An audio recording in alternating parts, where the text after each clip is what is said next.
J'avais 15 ou 16 ans lorsque j'ai pris ce livre sur l'étagère de la librairie. Alors que je feuilletais un vieux livre qui avait l'air terriblement ancien chez une personne d'une vie passée, celle-ci m'a conseillé de m'intéresser à Howard Phillips Lovecraft. Ce que j'avais entre les mains, c'était le Necronomicon de Simon. Et à ce moment-là, je ne savais pas que le grimoire maudit m'avait laissé sa marque à tout jamais. Sans que je ne m'en rende véritablement compte, je venais de pactiser avec une cosmogonie qui influencerait ma vie entière, dans ses moindres recoins, pour le meilleur et pour le pire. J'étais fascinée par tous ces symboles et ces noms étranges, imprononçables pour une langue humaine. J'aimais la sensation de ce faux papier ancien, qui racontait bien plus de choses que l'encre noircissant les pages de l'ouvrage. Et prise par la fièvre de la curiosité, il me fallait en savoir plus. J'avais 15 ou 16 ans lorsque j'ai pris ce livre sur l'étagère de la librairie. Je m'y étais rendue quelques jours après mon indicible découverte. Je n'avais pas pris la peine de noter le nom de l'auteur et du livre, pensant retrouver ce dernier dans les méandres de ma mémoire. Mais une brume épaisse m'empêcha d'assembler les lettres du titre qui m'avait tant marqué. À la place, j'ai demandé au libraire s'il avait ce joli livre d'Howard Phillips Lovecraft. Et il m'a tendu une nouvelle édition, à l'époque, recueillant quelques nouvelles de l'auteur américain. Cela ne ressemblait pas à ce que j'avais eu entre les mains quelques jours auparavant. Mais la couverture m'a plu. Et c'est ainsi que j'ai doucement laissé mon esprit s'abandonner à l'horreur cosmique.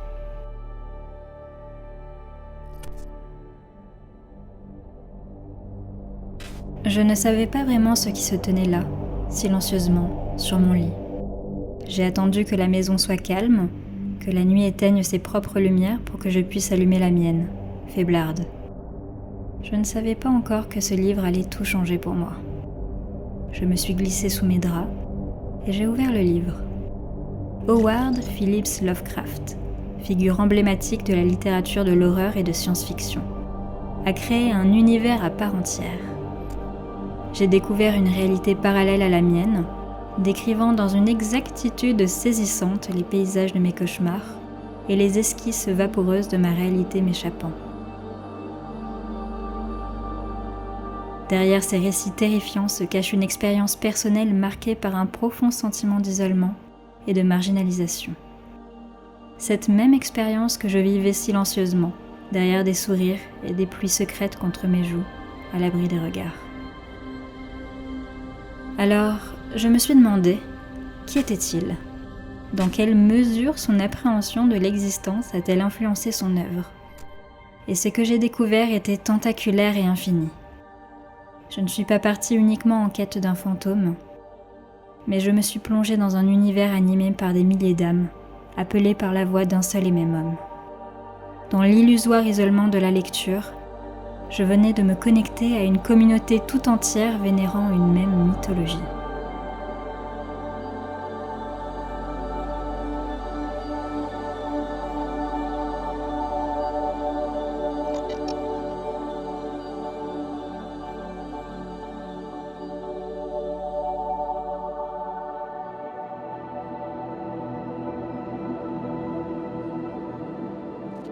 Les premiers éléments que j'ai appris au sujet d'Howard Phillips Lovecraft, c'est qu'il était né le 20 août 1890 à Providence, dans le Rhode Island, aux États-Unis d'Amérique. Le recueil de nouvelles donnait quelques éléments au sujet de son histoire. Visiblement, il avait eu une vie plutôt excentrique. Enfant très doué, il se distinguait par son intelligence précoce, mais également pour son insupportable arrogance bourgeoise. Cela n'était pas quelqu'un d'associable, bien au contraire. Il a toujours recherché le contact de l'autre, par divers moyens, et a toujours eu le sens de la communauté. Preuve étant, ses nombreuses tentatives de créer des journaux sur divers sujets à distribuer à qui voulait bien les lire. Sans oublier sa passion dévorante pour l'écriture, qu'il partagera volontiers au sein de cercles littéraires et journaux amateurs. Bien qu'il ait été très effervescent dans sa toile sociale, il n'en restait pas moins quelqu'un de marginal, d'à part et de rarement compris. Enfin, presque. Lovecraft a toujours été quelqu'un de très entouré, partant à la rencontre de l'autre, bien qu'on lui connût une certaine xénophobie rentrant en totale contradiction avec le reste de son décor. Mais que voulez-vous ? L'humanité existe par ses paradoxes. Malgré sa connexion avec des esprits estimés, il n'a eu de cesse de se sentir en déconnexion vis-à-vis du monde qui l'entourait. La correspondance a été un aspect majeur de sa vie, écrivant des milliers de lettres à une grande variété de correspondants, des amis, des collègues écrivains et des fans. Ces lettres sont devenues une fenêtre précieuse pour comprendre sa psyché à différents moments de sa vie, révélant ses pensées, ses préoccupations et ses passions.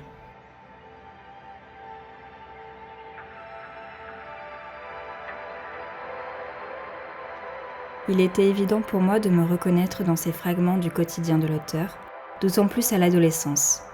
Avec du recul, je m'aperçois que je n'étais pas aussi seule que ce que je pensais à l'époque. Et même à ce jour, je tente de percevoir le cercle qui s'attache à qui je suis. Bien que les contours m'en paraissent toujours très flous, comme si je n'appartenais pas à la même réalité que ces autres. Le mot marginal m'a souvent été étiqueté sur le front, et j'ai toujours tenté, vainement, de m'en défaire. Parce que moi aussi, il me semblait plus opportun d'exister dans cette réalité que tant d'autres expérimentaient. Mais non, j'ai toujours été cet autre de l'autre, venu d'ailleurs, d'un endroit qui n'a pas de nom, car j'ai oublié d'où je venais réellement.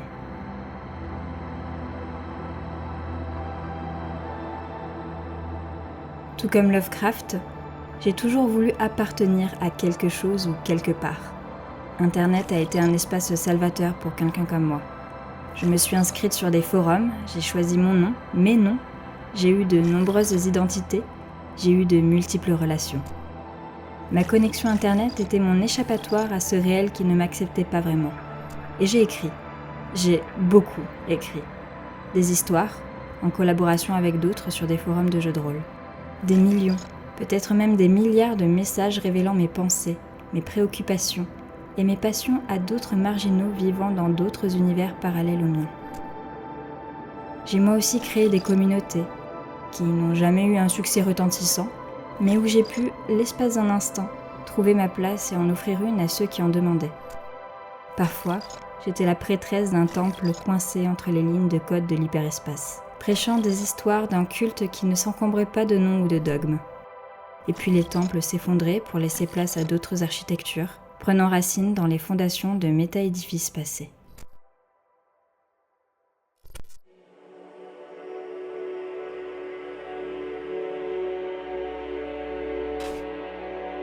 Pour comprendre pleinement le sentiment d'isolement de Lovecraft, il est crucial de plonger dans ses écrits autobiographiques et sa volumineuse correspondance. Ces documents offrent un aperçu intime de sa psyché et de ses interactions avec le monde extérieur. Cependant, nous n'en ferons pas l'inventaire ici, tant le volume épistolaire est gargantuesque.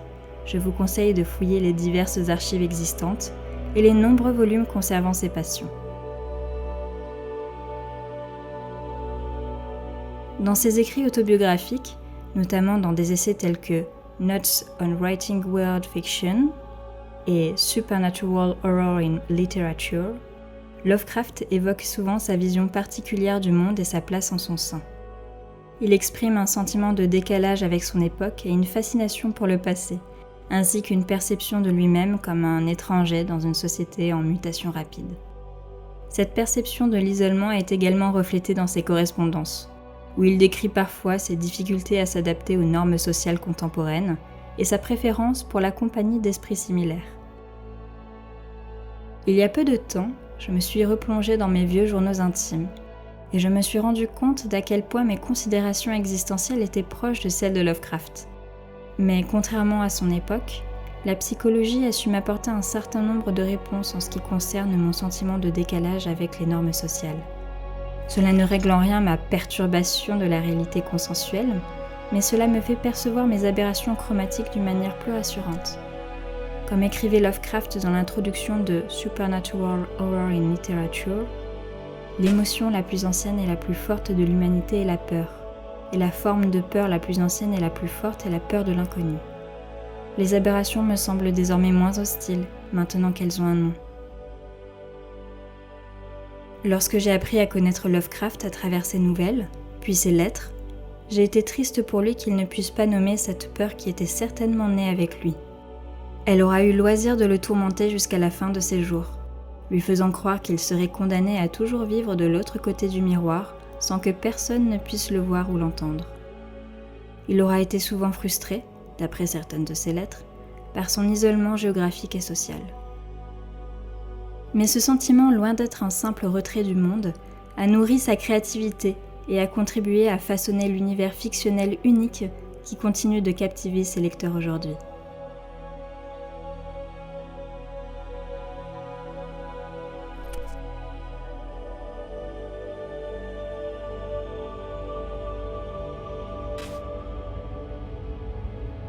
Les thèmes de l'isolement et de la marginalisation sont omniprésents dans l'œuvre de Lovecraft, reflétant ses propres luttes et son sentiment de déconnexion avec le monde qui l'entoure. À travers ses récits, il explore ces thèmes de différentes manières, en nous laissant incarner les fantômes de ces personnages aliénés par la réalité matérielle et matérialiste. Dans de nombreuses de ses nouvelles, les protagonistes se retrouvent isolés, que ce soit physiquement dans des lieux éloignés et hostiles, ou socialement, en raison de leur curiosité intellectuelle et de leur quête de vérité. Dans des récits tels que l'affaire Charles Dexter Ward, un de mes récits favoris au demeurant, ou Les montagnes hallucinées, les personnages principaux se retrouvent confrontés à des forces surnaturelles terrifiantes dans des endroits reculés et inhospitaliers, renforçant ainsi leur sentiment d'isolement et d'aliénation. De même, Lovecraft explore la marginalisation à travers ses personnages, souvent des intellectuels ou des outsiders, qui se retrouvent ostracisés par la société en raison de leurs croyances ou de leurs intérêts particuliers, comme lui, comme moi, comme nous. Dans L'Appel de Cthulhu, les protagonistes sont des érudits et des chercheurs marginaux qui sont les seuls à reconnaître la menace imminente des anciens dieux, tandis que le reste de la société reste aveugle à cette réalité. Bien que les femmes ne soient que peu présentes au sein des récits de Lovecraft, j'ai toujours su m'identifier aux protagonistes. Je me reconnaissais en eux, et parce que je me reconnaissais en eux, les horreurs décrites ne me semblaient pas si abominables. J'étais rassurée de ne pas être seule, d'être accompagnée d'un autre qui savait des choses que je ne savais pas, et qui m'apprendrait à survivre, souvent à ses dépens. Comme un ancêtre m'enseignant d'antiques secrets qui me permettraient de réchapper au pire et de découvrir toujours plus de mystères enfouis au fond de l'univers. Je crois que, je suis même sûre d'ailleurs, que ces thématiques n'ont pas résonné qu'en moi, participant activement à l'attrait durable de l'œuvre Lovecraftienne et à la formation d'une constellation communautaire dévouée.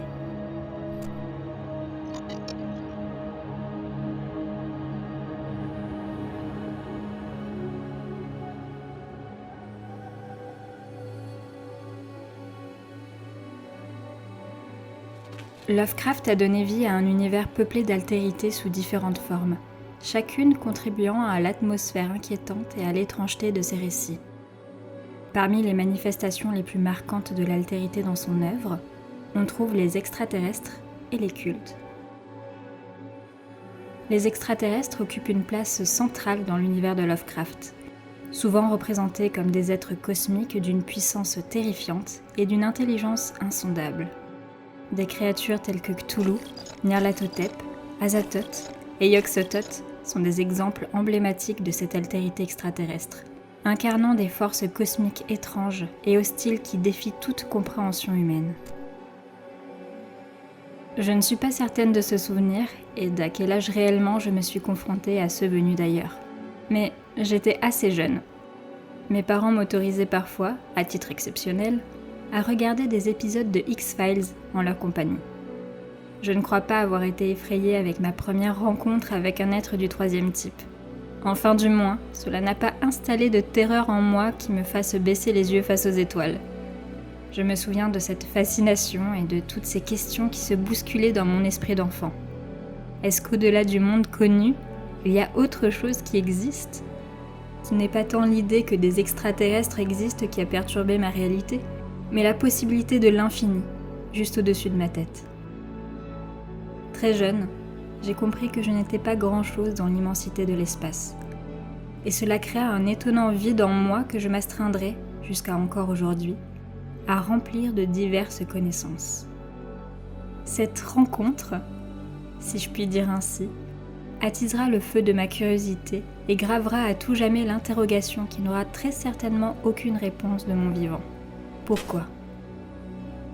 Les cultes représentent une autre forme d'altérité dans l'œuvre de Lovecraft, mettant en scène des groupes d'individus vouant un culte à des entités surnaturelles ou à des divinités anciennes.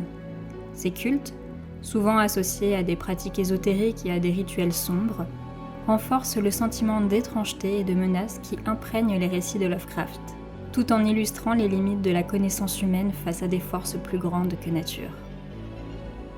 Des forces contraires se sont toujours jouées en moi. J'ai toujours eu une grande fascination pour les contes de fées et les histoires de sorcières, depuis mon plus jeune âge. Mais d'un autre côté, la science me rassurait par son illusoire exactitude, prenant les traits d'une vérité absolue et intouchable. Elle m'a toujours semblé pouvoir répondre à mes pourquoi, mais ce n'était jamais tout à fait satisfaisant. J'ai plus tard trouvé refuge, quelque temps, auprès de pratiques religieuses et spirituelles qui, elles aussi, ont su satisfaire un temps mes pourquoi. Mais là aussi, cela ne me suffisait pas. Dans le cas d'une science stricte et dans celui de groupes plus ou moins illuminés, j'ai apprécié me sentir écoutée et parfois comprise par d'autres qui semblaient expérimenter les mêmes questionnements. Mais ils semblaient, uniquement. La vérité, c'est que le pourquoi isole par sa nature. La réponse finale est inconnue à chacun. Mais ce qui se déroule pour celui qui cherche est unique et personnel. Comme pour les personnages Lovecraftiens, oscillant au bord du gouffre de la folie, je me suis retrouvée face à l'horizon des événements, à deviner la direction que je devais emprunter pour arriver à mon but. Sous mes pas, le vide. Et me voilà à devoir prudemment avancer vers la réponse en laissant mon intuition assembler le puzzle de mon existence, sous les conseils étranges de forces que je ne comprends pas et qui ne possèdent que les noms que mon langage a bien voulu rendre intelligibles.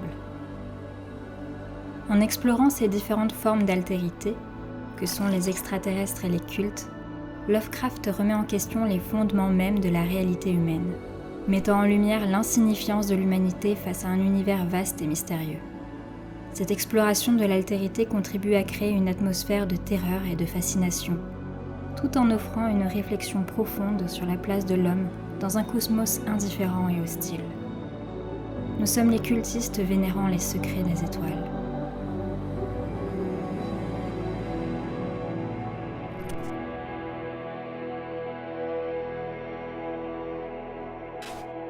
Les représentations de l'altérité dans l'œuvre de Lovecraft ne sont pas uniquement des produits de son imagination, mais elles sont également ancrées dans les préoccupations sociales et culturelles de son époque.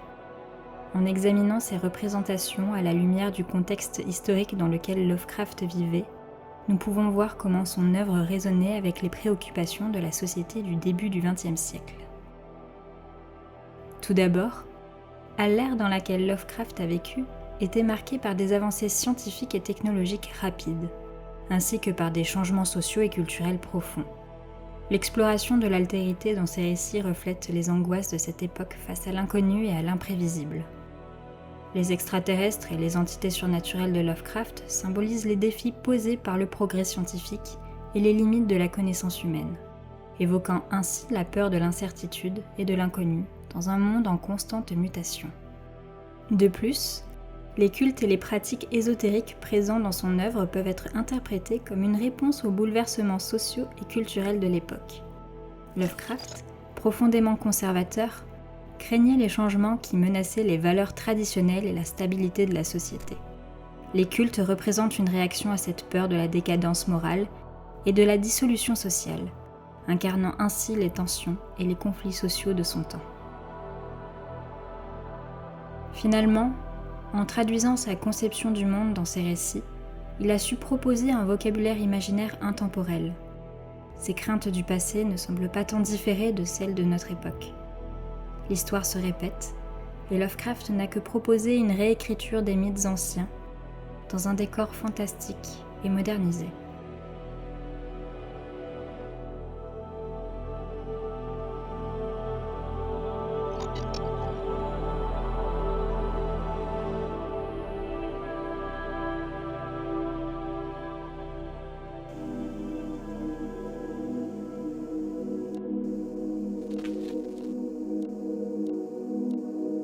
L'œuvre de Lovecraft est caractérisée par la construction d'une mythologie complexe et interconnectée, peuplée de dieux anciens, de textes maudits et de lieux mystérieux.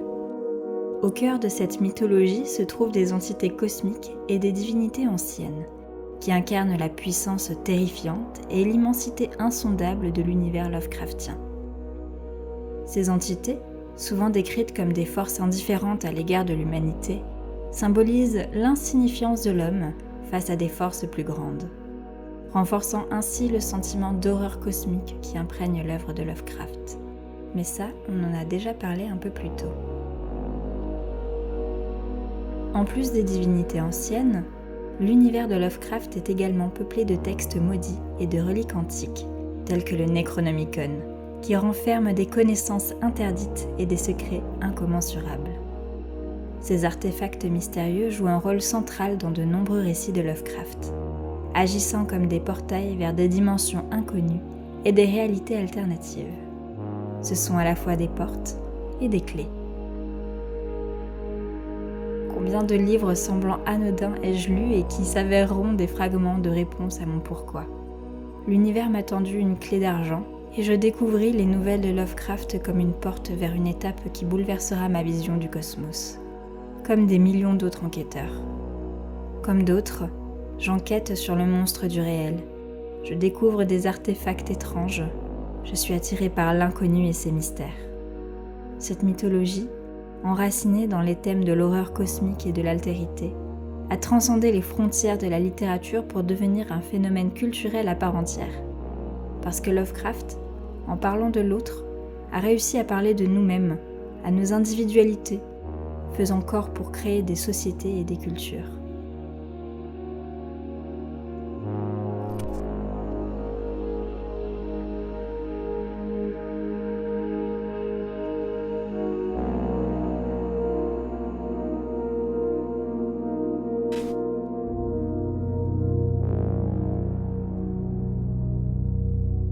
Howard Phillips Lovecraft a créé une mythologie profonde et complexe qui a transcendé les limites de ses propres récits pour devenir un univers partagé avec ses lecteurs. L'auteur a employé plusieurs méthodes pour développer cette mythologie et engager son public dans une expérience commune de découverte et d'exploration. Tout d'abord, Lovecraft a utilisé la technique de l'intertextualité, faisant référence à des éléments de sa propre œuvre ainsi qu'à des œuvres d'autres écrivains de l'époque pour tisser des liens entre ces récits et créer une cohérence narrative. Des références récurrentes à des divinités anciennes, des lieux mystérieux et des textes maudits ont permis à Lovecraft de construire un univers fictionnel riche et cohérent, tout en invitant ses lecteurs à explorer et à découvrir les connexions entre les différentes histoires. Lovecraft nous pousse à devenir exégètes, nous-mêmes des personnages de ses récits. Cité à peine une fois, je me suis retrouvée fascinée par le nom d'Astur, entité créée par Ambrose Bierce. Son ami Auguste Derleth se verra touché de la même façon exagérée. Comme quoi, un rien peut faire un monde. Lovecraft a également souvent encouragé l'interaction avec ses lecteurs à travers sa correspondance et ses échanges avec d'autres écrivains. Il a partagé des détails supplémentaires sur son univers fictionnel, répondant aux questions des fans et encourageant les contributions créatives. Cette collaboration avec ses lecteurs a contribué à enrichir la mythologie de Lovecraft et à créer un sentiment de communauté autour de son œuvre. Encore à ce jour, bien qu'il soit mort depuis plusieurs décennies, cet esprit et ses pratiques perdurent grâce à diverses initiatives, comme des forums en ligne, des associations, des auteurs et chercheurs passionnés, des contenus vidéoludiques, et j'en passe. Lovecraft a également été influencé par les contributions de ses contemporains et des écrivains qui ont été inspirés par son travail. Des auteurs tels que Auguste Derleth, Clark Ashton Smith et Robert E. Howard ont contribué à étendre et à développer l'univers de Lovecraft, ajoutant de nouvelles couches de complexité à sa mythologie et garantissant sa pérennité au-delà de sa propre vie. Dans l'ensemble, Lovecraft a réussi à développer une mythologie partagée avec ses lecteurs, ses cultistes, en utilisant une combinaison de techniques narratives, d'interaction avec son public et de collaboration avec d'autres écrivains. Cette mythologie partagée a permis à son œuvre de transcender les frontières de la littérature, façonnant l'imaginaire collectif et inspirant des générations d'artistes et de créateurs. Même trépassés, nous avons la capacité de communiquer avec lui, et lui avec nous. Et celui-ci nous pousse toujours à explorer son héritage, qu'étant une forme de vérité sombre à la manière de cultiste. Contrairement à son sentiment, il n'a jamais été seul et ne le sera probablement jamais.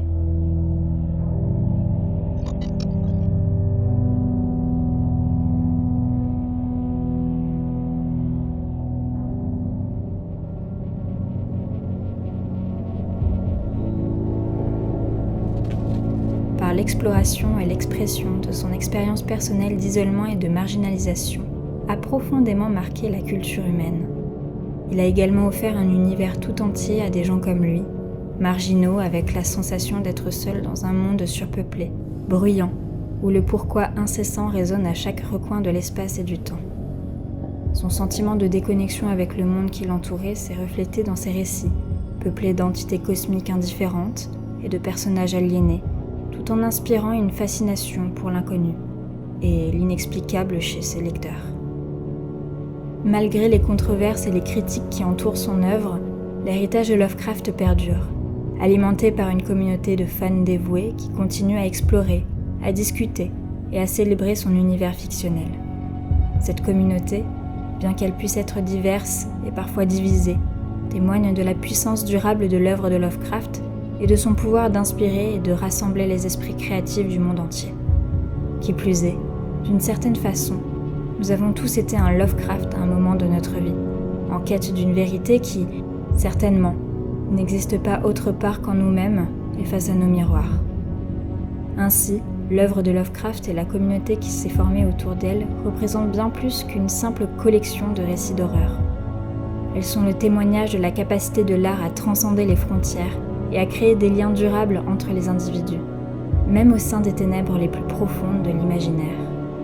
En fin de compte, Lovecraft a réussi à transformer son propre sentiment d'isolement en une source d'inspiration collective, laissant derrière lui un héritage littéraire immortel qui continue de captiver et d'intriguer des générations entières. En cherchant qui était Lovecraft, j'ai trouvé une clé de voûte donnant cohérence à qui je suis. Une clé qui me permettra d'ouvrir les portes de New Providence, la cité des monstres et de l'espoir.